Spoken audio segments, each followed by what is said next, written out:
What I want to speak through next is the UK elements to Profit First and what that looks like. Because, of course, Profit First was written by an American and therefore misses out some big parts of things that happen in the UK and doesn't fully cover everything that is applicable to the UK.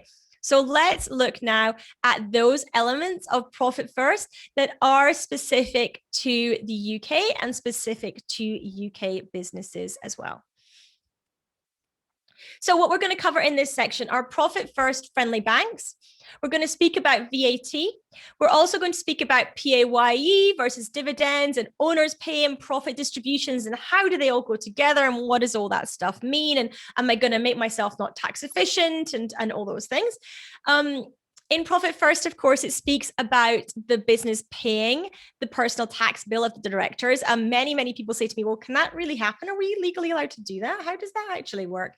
And then UK specific target allocation percentages we're going to speak through as well, because of course, Profit First is written in the American tax regime. So we'll speak through that as well.